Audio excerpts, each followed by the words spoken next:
नमस्कार दोस्तों, स्वागत है आपका हमारे यूट्यूब चैनल में। दोस्तों, हमारे आज की घटना की शुरुआत राजस्थान के जिले पाली से होती है और वहीं पर एक गांव पड़ता है और उसी सिरारी गांव में रहने वाला दिलबाग सिंह जो कि 3 साल पहले फौज में भर्ती हुआ था और आज के समय में भी वो फौज में रहकर के देश की सेवा कर रहा होता है। दिलबाग के परिवार में इसकी एक बहन होती है जिसका नाम रचना होता है। रचना जो कि इस समय अपनी 12वीं कक्षा की पढ़ाई कर रही होती है। रचना के अलावा दिलबाग के परिवार में इसका एक दादा भी होता है जिसका नाम चरण सिंह होता है। चरण सिंह के पास अपनी 2 एकड़ जमीन होती है और वो जमीन जो है वो चरण सिंह के ही नाम पर होती है और वो जमीन जो है दोस्तों वो सड़क के किनारे पर होती है। अब सड़क के किनारे होने की वजह से उस जमीन के जो दाम थे वो काफी ऊंचे हो गए थे। अब चरण जो था वो ये सोचने लग जाता है कि मुझे अपनी पोती के लिए कुछ ना कुछ तो जरूर करना है। अब चरण जो है वो देखते ही देखते अपनी 2 एकड़ जमीन को ऊंचे दाम में बेच देता है और 2 एकड़ जमीन को बेच करके वो 2 एकड़ जमीन और खरीद लेता है और अब उसके पास अच्छे खासे पैसे भी बच गए होते हैं। अब चरण ये सोचने लग जाता है कि मैं खेत का भी काम करेगा और साथ में 2 पशुओं को भी रखा करेगा। और देखते ही चरण जो है वो देखते ही देखते पशु अब चरण सिंह 2 पशुओं को भी खरीद लेता है। अब चरण उन पशुओं को भी देखभाल करता था, खेत में से चारा लाया करता था और फिर चारा काट करके अपने पशुओं को खिला दिया करता था। यही अब चरण की दिनचर्या हो गई थी। दूसरी तरफ जो उसकी पोती रचना होती है वो अपनी दादा की बहुत ही ज्यादा सेवा भी किया करती थी। वो अपनी पढ़ाई भी किया करती थी और साथ में घर के कामकाज भी किया करती थी और फिर कामकाज निपटाने के बाद जो खाली समय उसके पास बच जाया करता था उसमें वो हमेशा अपनी पढ़ाई पर ही ध्यान दिया करती थी। अब थोड़ा सा वक्त गुजर जाता है। अब दादा और पोती जो है वो दोनों एक ही घर के एक ही छत के नीचे रहा करते थे और बहुत प्यार से रहा करते थे। लेकिन दोस्तों, जैसे ही चरण के पास जमीन के बेच करके जो पैसा बच जाता है तो अब चरण का जो दिमाग था वो खराब होना शुरू हो जाता है। अब जैसे ही पड़ोसियों तक ये भनक पहुंच जाती है कि चरण सिंह की जमीन बिक चुकी थी और चरण के पास काफी ज्यादा पैसे आ चुके हैं, तो फिर देखते ही देखते पड़ोसी जन भी अब इसके तरफ मंडराना शुरू कर देते हैं और फिर इस तरह से एक तारीख आ जाती है जिसमें 20 अगस्त 2025 सुबह के करीब 9 बजे के आसपास का वक्त हो रहा होता है। अब जो रचना होती है वो अपने घर के काम काज निपटाने के बाद अपने स्कूल जाने की तैयारी कर रही होती है और फिर जैसे ही 8:30-9 बजे के आसपास का वक्त होता है तो जो रचना होती है दोस्तों वो अब अपने स्कूल के लिए चली जाती है। लेकिन स्कूल में जाने से पहले वो अपने दादा से कहती है कि दादाजी आप खेत में चले जाइएगा और चारा काट करके ले आएगा। और इस तरह से दादा भी इस बात को सुन चुका था और बोलता है कि ठीक है बेटा। और फिर जैसे ही देखते देखते सुबह के करीब 10 बजे के आसपास का वक्त होता है तो दादा जो है वो आज अपना चारा काटने के लिए खेत में नहीं जाता है बल्कि वो अपने घर के ही अंदर बैठ करके शराब पीना शुरू कर देता है, क्योंकि चरण जो था वो कभी कभी शराब का भी सेवन किया करता था। और जैसे ही चरण शराब पी लेता है तो उसे काफी ज्यादा गहरा नशा हो जाता है और फिर जैसे ही उसे नशा हो जाता है तो फिर उसकी एक जो पड़ोस की महिला होती है जिसका नाम शीला होता है वो उसके पास आ जाती है। अब शीला जो है वो चरण सिंह से जाकर कहती है कि मुझे अपने बच्चों के लिए फीस भरनी है तो मुझे 3000 रुपए की बहुत ज्यादा जरूरत है। अब जैसे ये बात चरण से कही जाती है तो जो चरण है उसका माथा ठनक जाता है। अब चरण सिंह इस शीला की सुंदरता पर काफी ज्यादा मंत्रमुग्ध हो गया था। चरण की नीयत जो थी वो इस महिला पर खराब हो गई थी और इसकी सुंदरता को देखकर और नशे की वशीभूत होकर के इस महिला शीला से वो कहने लगता है कि ठीक है सर, मैं तुम्हें 3000 रुपए दे देता हूँ, लेकिन इसके बदले में तुम्हें मेरी सेवा करनी पड़ेगी। अब जैसे ही ये बात कही जाती है तो शीला भी कुछ कम नहीं थी। वो भी एक विधवा औरत थी और वो ये सोचने लग जाती है कि इसके पास यही सही मौका है, इसके पास वैसे भी बहुत पैसे, तो क्यों ना थोड़ा हाथ मार लिया जाए। और फिर शीला जो है वो देखते ही देखते इसकी सारी शर्तों को मान जाती है। शीला इसे कहने लगती है कि मुझे पहले 3000 रुपए दे दो और फिर उसके बाद मैं तुम्हारी सेवा कर दूंगी। और इस तरह से दोस्तों अब जो चरण होता है वो तुरंत अपने घर में जाता है और घर की तिजोरी खोलता है, कुछ पैसे निकालता है और वो पैसे निकाल करके वो इस महिला शीला को दे देता है। अब जैसे ही शीला को पैसे मिल जाते हैं तो शीला बेहद ज्यादा खुश हो गई थी और फिर मौका पाते ही चरण जो है वो अपने घर का मुख्य दरवाजा भी बंद कर देता है। अब चरण सिंह इस महिला से कहने लगता है कि देखो, पैसों की तो मेरे पास तुम जानती हुई कि कोई कमी नहीं है, लेकिन फिर आज तुम्हें मेरी सेवा जरूर करनी पड़ेगी। और इस तरह से चरण जो है वो इस महिला का हाथ पकड़ता है और फिर हाथ पकड़ करके इसे अपने कमरे के अंदर ले जाता है। अब जो शीला थी वो भी मजबूर होकर, लाचार होकर या फिर अपनी मर्जी से जो भी हो ये इसके साथ इसके कमरे में जाती है। और फिर देखते ही देखते चरण सिंह जो है वो इस महिला की रजामंदी के साथ इसके साथ गलत रिश्ते कायम करने लग जाता है। चरण सिंह तब तक इस महिला के साथ गलत रिश्ते कायम करता है जब तक कि उसका मन नहीं भर जाता है। और फिर जैसे ही चरण का मन भर जाता है तो फिर जो चरण होता है वो अपने घर का दरवाजा खोल देता है और कहता है कि मैं तुम्हें कुछ और भी पैसे दे देता हूँ। और फिर इसके बाद चरण जो है वो कुछ और पैसे उसे दे देता है और फिर जो शीला होती है वो इन पैसों को लेकर के अपने घर पर लौट जाती है। अब इस तरह से जो चरण सिंह और जो शीला होता है इन दोनों का प्रेम प्रसंग यहाँ से शुरू हो जाता है। अब तो जब भी चरण सिंह को मौका मिलता था, वक्त मिलता था, तो इस महिला को अपने घर पर बुला लिया करता था और फिर इस महिला के साथ वो अपनी मर्जी और इसकी मर्जी के साथ अपना वक्त गुजार लिया करता था। इस तरीके से धीरे धीरे करके वक्त गुजरता चला जाता है और फिर आखिरकार एक ऐसी भी तारीख आ जाती है जिसमें 25 सितंबर 2025 का दिन आ जाता है। सुबह के करीब 8 बजे के आसपास का वक्त हो रहा होता है। रचना जो थी वो अपने दादा के लिए खाना तैयार कर रही होती है और फिर खाना तैयार करने के बाद वो अपने दादा को बहुत ही प्यार से उसे खाना भी खिला देती है और फिर अपने दादा से कहने लगती है कि दादाजी मुझे स्कूल में पढ़ाई करने के लिए जाना है। दादाजी कहता है कि ठीक है बेटा, फिर खूब मन लगा करके पढ़ाई करना। लेकिन रचना ये बात नहीं जानती थी कि आगे चलकर उसका दादा जो था वो उसके लिए कितना घातक सिद्ध होने वाला था। आज के समय में तो रचना जो है वो अपने स्कूल में पढ़ाई करने के लिए चली भी जाती है, लेकिन मौका पाते ही जो इसका दादा चरण सिंह होता है दोस्तों, वो उस महिला के घर पर चला जाता है और वो उस महिला से जाकर के कहता है कि मेरे घर पर फिलहाल कोई है नहीं, मेरी पोती भी नहीं है, तो चलो तुम मेरे घर पर चलो। और फिर इसके बाद वो महिला जो है वो देखते ही देखते चरण के घर पर पहुंच जाती है। अब शीला जैसे ही चरण के घर पर पहुंचती है दोस्तों, तो फिर इसके बाद चरण सिंह जो है वो आज भी इस महिला के साथ वही गलत काम दोहरा देता है। चरण सिंह जो है वो देखते ही देखते इस महिला को कुछ पैसे भी देता है और फिर ये महिला शीला जो है वो इस घर से बाहर निकल करके चली जाती है। लेकिन दोस्तों जैसे ही शीला देवी इस घर से बाहर निकल रही होती है तो फिर पड़ोस की एक महिला जिसका नाम रश्मि होता है वो इस शीला को घर से बाहर निकलते हुए देख लेती है। रश्मि जो है वो तुरंत ये समझ जाती है कि महिला जो शीला है वो चरण के साथ अपना वक्त गुजारती है और फिर जैसे ही तकरीबन 3 बजे के आसपास अब इस चरण सिंह की पोती जो रचना होती है जब अपने स्कूल से घर लौटती है तो फिर पड़ोस की वो जो महिला रश्मि देवी होती है वो रचना के पास जाती है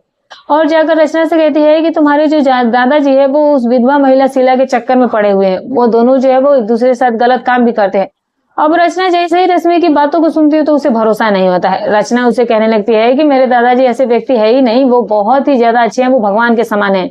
लेकिन रश्मि ये सारी बातें बता करके इसके घर से वो चली जाती है और फिर जैसे ही अब रात का समय होता है तो रात के तकरीबन 9 बजे के आसपास का वक्त हो रहा था। रचना जो थी वो अपने दादा के लिए खाना तैयार कर रही थी और दादा उसका बड़े प्यार से खाना भी खाता है और फिर जैसे ही रात के तकरीबन 10 बजे के आसपास का वक्त होता है दोस्तों, तो फिर जो रचना का दादा चरण सिंह होता है वो रचना से कहता है कि रचना मैं किसी जरूरी काम से बाहर जा रहा हूँ, तो तुम मेरा इंतजार मत करना, मैं अपने आप ही वापस आ जाऊंगा। लेकिन जो रचना होती है दोस्तों उसे आज अपने दादा पर शक हो गया था। रचना ये सोचने लग जाती है कि शायद रश्मि ने जो कहा था वो सही कहा था और फिर इस तरह से जैसे ही दादा चरण सिंह घर से बाहर निकलता है तो जो आज रचना होती है वो इसके पीछे पीछे चल पड़ती है और फिर जैसे ही थोड़ा वक्त गुजरता है तो फिर उसके बाद चरण सिंह जैसे ही उस विधवा औरत के घर पर पहुंचता है उसके घर का दरवाजा खुलवाता है और जो शीला होती है वो इस चरण सिंह को लेकर के अपने घर के कमरे में चली जाती है। तो फिर जो रचना होती है वो सोचने लग जाती है कि शायद वो महिला सही कह रही थी, उसका जो दादा है वो गलत रास्ते में वाकई चल पड़ा है। अब इस तरह से जो पोती रचना होती है वो वहां से वापस अपने घर पर आ जाती है और फिर अपनी पढ़ाई करना शुरू कर देती है। रात के तकरीबन 12 बजे के आसपास का वक्त हो रहा होता है। चरण सिंह जो होता है वो उस विधवा औरत शीला के घर से वापस लौट कर आ जाता है। लेकिन दोस्तों जो आज रचना होती है वो अपने दादा से कुछ भी नहीं कहती है। अब जैसे ही अगली सुबह होती है तो फिर सुबह के समय जो रचना होती है वो अपने दादाजी से कहने लगती है कि दादाजी आप जो कर रहे हो वो सही नहीं कर रहे हो, आप उस विधवा महिला शीला के चक्कर में मत फंसिए वरना फिर सोच लीजिएगा कि वो आपको बर्बाद करके रख देगी। अब चरण को इस बात पर गुस्सा आ जाता है और फिर वो अपने पोती से कहने लग जाता है कि तुम मुझे वहां जाने से रोकने वाली कौन होती हो। लेकिन तभी जो रचना होती है वो कहती है कि आप अपनी उम्र का तो कम से कम ख्याल लीजिए। ये 2-4 बातें सुनने के बाद चरण जो है वो अपने घर से बाहर निकल जाता है और अब रचना ये सोचने लग जाती है कि शायद उसकी बातों का असर उसके दादाजी पर कुछ नहीं पड़ने वाला है और अब रचना जो है वो उस विधवा औरत शीला के ही सीधे घर पर जाती है और उसे वो धमकी देते हुए कहती है कि अगर तूने मेरे दादा को अपने घर पर बुलाया तो सोच लेना कि मैं पुलिस स्टेशन में जाकर के तेरी शिकायत कर दूंगी। और इस तरह से शीला जो है वो उसकी बातों को सुनकर डर जाती है। रचना जो है उसे डरा धमका करके धमकी देने के बाद वापस अपने घर पर लौट आती है और फिर जैसे ही रात के तकरीबन 9 बजे के आसपास का वक्त होता है दोस्तों, तो आज जो रचना का दादा चरण सिंह होता है वो शराब के नशे में धुत होकर के शीला के घर पर चला जाता है। अब शीला के घर का दरवाजा खटखटाने लगता है और फिर देखते ही देखते शीला जो है वो अपने घर का दरवाजा खोलती है। लेकिन जो शीला होती है वो आज इस चरण सिंह से कहने लगती है कि तुम्हारी पोती जो थी वो मेरे घर पर आई थी और वो मुझे धमकी दे करके गई है कि अगर मैंने तुम्हारे साथ वक्त गुजारा तो फिर वो पुलिस में शिकायत कर देगी। और इस तरह से 2-4 बातें कहने के बाद जो शीला होती है वो अपने घर का दरवाजा बंद कर देती है और इसे अपने घर से भी बाहर निकाल देती है। अब दोस्तों इस बात पर चरण को काफी ज्यादा गुस्सा आ जाता है। चरण ये सोचने लग जाता है कि जो उसकी पोती है वो इस महिला से उसे जानबूझकर क्यों अलग करना चाहती है। और अब जो चरण होता है वापस अपने घर पर लौट करके आ जाता है और फिर जैसे ही वो अपने घर पर पहुंचता है दोस्तों, तो फिर वो अपनी पोती रचना से कहने लग जाता है कि तुम उस औरत के घर पर क्यों गई थी और तुमने जो ये किया है ये बहुत ही बड़ा कदम उठाया। तभी रचना जो है वो अपने दादा से कहती है कि अगर आप ही उसके महिला के घर पर गए तो फिर मैं आपकी भी पुलिस में शिकायत कर दूंगी। लेकिन तो दादा वहां पर वो मगरमच्छ के आंसू बहाना शुरू कर देता है। दादा जो है वो अपनी पोती रचना से कहने लगता है कि ठीक है फिर मैं आज के बाद उस महिला के घर पर कभी भी नहीं जाऊंगा। और इस तरह से दोस्तों आज की पूरी रात गुजर जाती है। अब रचना ये सोचती है कि शायद उसका जो दादा है वो बिल्कुल सुधर गया है, लेकिन दोस्तों आगे चल करके चरण जो था वो अपनी पोती रचना के साथ क्या करने वाला था, इस बात के बारे में रचना को जरा सी भी भनक नहीं होती है।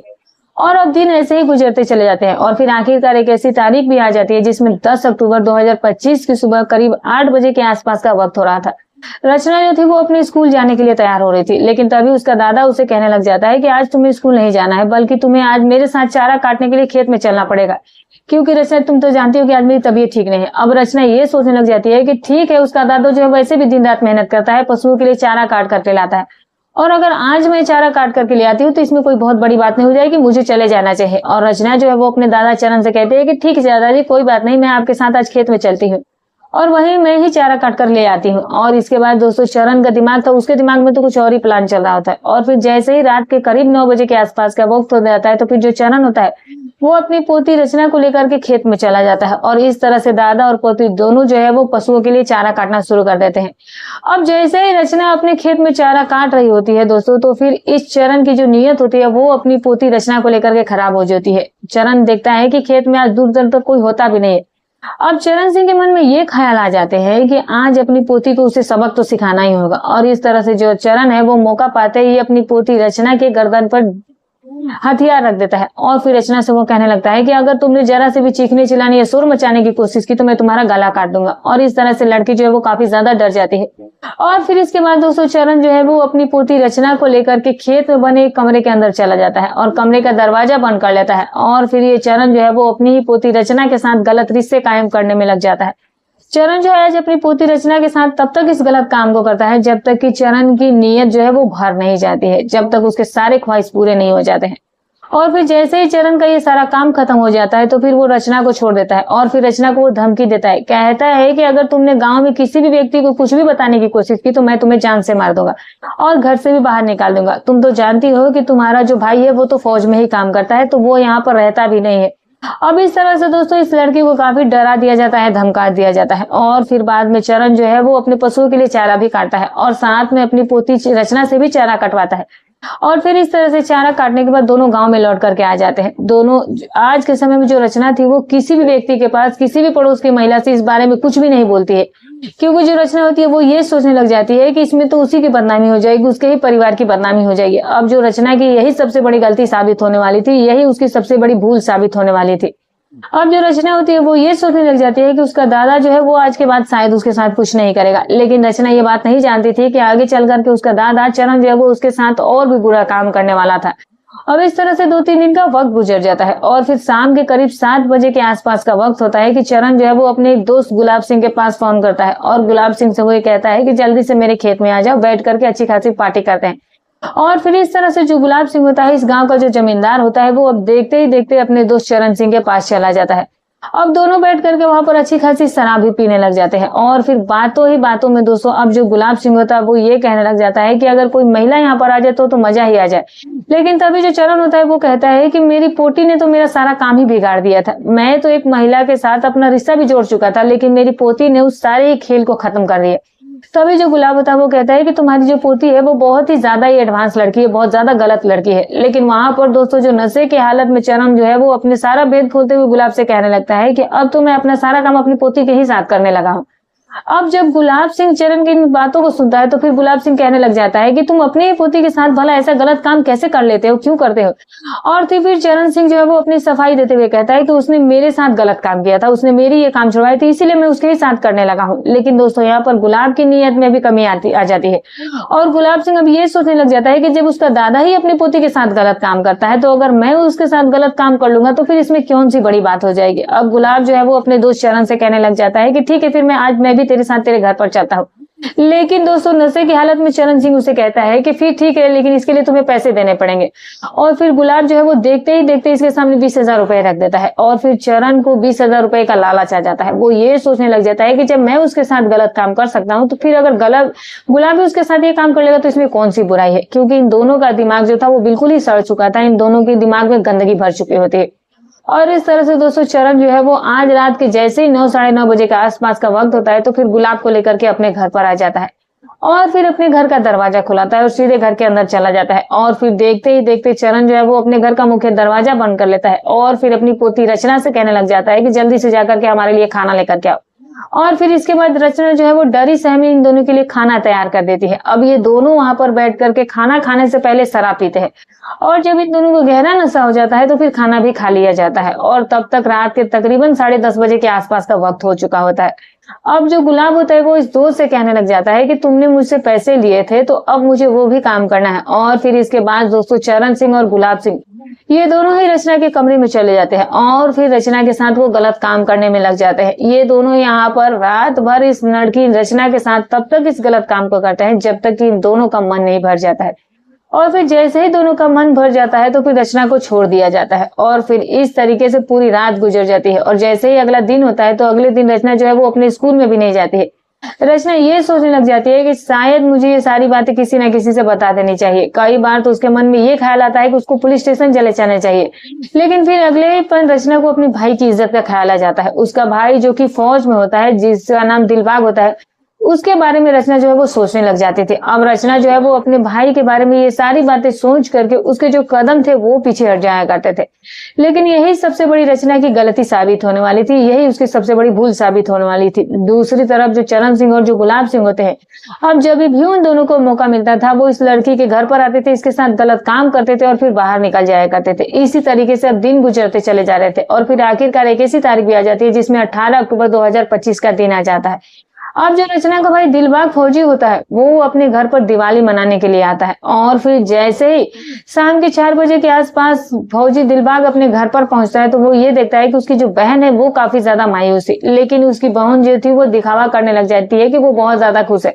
लेकिन उसका भाई जो है वो उसका चेहरा पढ़ लेता है और फिर उसे पूछने लगता है कि आखिर बात क्या है, लेकिन उसकी बहन जो है वो आज के समय में उसे कुछ भी नहीं बताती है। वो ये सोच रही थी कि उसका भाई जो है वो अभी अभी आया है और उसे वो जल्द से जल्द पहले खाना खिला दे और फिर बाद में वो उसे अच्छे तरीके से बताएगी। और इस तरह से रचना जो है वो अपने भाई के लिए खाना तैयार करती है और अब जैसे ही खाना बन करके तैयार हो जाता है तो फिर वो अपने भाई को खाना खिला देती है और फिर इस तरह से देखते ही देखते भाई बहन जो है वो दोनों बात करने में व्यस्त हो जाते हैं। और अब देखते ही देखते वहां पर दोस्तों इस फौजी दिलबाग का जो दादा होता है, जिसका नाम चरण होता है, वो भी आ जाता है और फिर दिलबाग जो है वो अपने दादा चरण सिंह के पांव पकड़ करके, पांव छू करके कहने लगता है कि दादाजी मैं 2-4 दिन की छुट्टी लेकर के ही यहाँ पर आया हूँ, बस आपके साथ दिवाली मनाना चाहता हूँ। और इस तरह से दादा चरण भी बहुत खुश हो जाता है, लेकिन चरण सिंह के मन में कहीं ना कहीं इस बात का भी डर छिपा हुआ था कि कहीं उसकी पोती जो है वो अपने भाई को कुछ बता न दे। और फिर इस तरह से चरण जो है वो वहीं पर बैठ जाता है,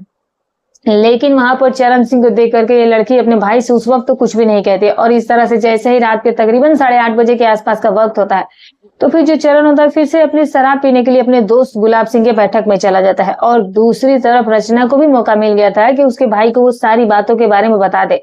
और अब जो होगा वो बाद में देखा जाएगा। और फिर हिम्मत करके जैसे तैसे करके जो लड़की होती है वो अपने भाई से लिपट कर रोना शुरू कर देती है।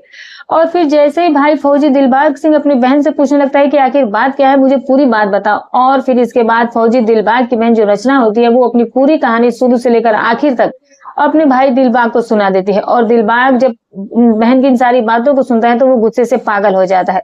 अब फौजी दिलबाग जो है वो ठंडे दिमाग से काम लेता है और कहने लग जाता है कि इस बात का बदला जरूर लिया जाएगा। और फिर इस तरह से फौजी दिलबाग जो है वो तुरंत अपने दोस्त दीपक के पास फोन करता है।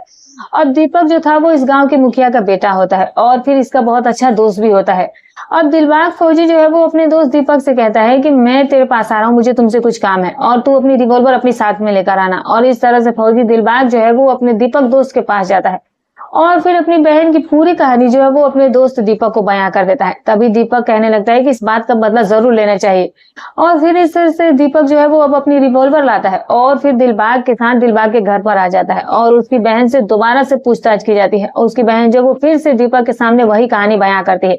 तभी दीपक कहने लगता है कि मैंने आते समय उन दोनों को ही गुलाब की बैठक में बैठते हुए देखा है। अब जैसे ये बात दिलबाग को पता चलती है तो फिर दिलबाग जो है वो दीपक से कहने लगता है कि इस पूरे घटनाक्रम को अंजाम मेरी बहन ही देगी। और इस तरह से रचना के हाथ में पिस्तौल दे दी जाती है और फिर दीपक और दिलबाग जो है वो दोनों रचना को लेकर के गुलाब के बैठक में पहुंच जाते हैं, जहां पर गुलाब सिंह और चरण सिंह दोनों जो बैठ करके शराब पी रहे होते हैं। और फिर मौका देखते ही रचना वहां पर पहुंच जाती है और फिर रचना जो है वो देखते ही देखते दोनों को ही 3-3 गोलियां दाग देती है। और फिर जैसे ही घटना स्थल पर चरण सिंह और गुलाब सिंह की मौत हो जाती है तो फिर गांव के भी लोग वहां पर इकट्ठे होने शुरू हो जाते हैं और फिर इस तरीके से घटना जो है ये गांव में आग की तरह फैल जाती है। और फिर देखते ही देखते गांव का एक व्यक्ति जिसका नाम दलबीर सिंह होता है वो नजदीकी पुलिस स्टेशन में फोन कॉल कर देता है और करीब 1 घंटे के बाद मौके पर पुलिस भी पहुंच जाती है। और पुलिस जैसे ही घटना स्थल पर पहुंचती है तो फिर गुलाब सिंह और चरण सिंह इन दोनों के ही शव के बरामद कर लिया जाता है। दोनों की ही लाशों को पोस्टमार्टम के लिए भेज दिया जाता है। अब इसके बाद जो पुलिस होती है जब गांव वालों से पूछताछ करती है तो गांव वाले पुलिस को ये बताते हैं कि फौजी दिलबाग की बहन जो रचना होती है इन दोनों को ही 3-3 गोलियां मार दी है और फिर अब ये वहां से ये तीनों ही फरार हो गए हैं। अब पुलिस को इस बात के बारे में पता लग जाता है कि ये जो सारा काम है वो फौजी दिलबाग और फिर उसके दोस्त दीपक और उसकी फिर पड़ोस बहन रचना की है। और इस तरह से पुलिस अब इन तीनों को तलाशना शुरू कर देती है और तकरीबन 1 घंटे के बाद तीनों को पकड़ भी लिया जाता है और फिर इन तीनों को पुलिस स्टेशन लाया जाता है। अब जब पुलिस रचना से पूछताछ करती है तो फिर जो रचना होती है वो अपनी शुरू से लेकर के आखिर तक पूरी कहानी जो है वो पुलिस के सामने बयां कर देती है।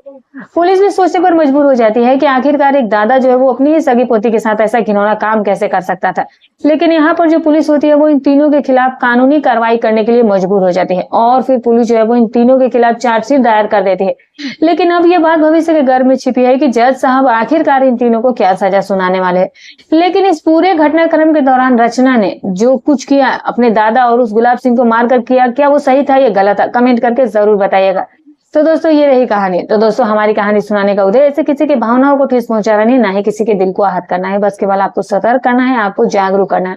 तो फिर मिलूंगी कल एक और नई रोचक कहानी के साथ। तब तक अपना और अपने परिवार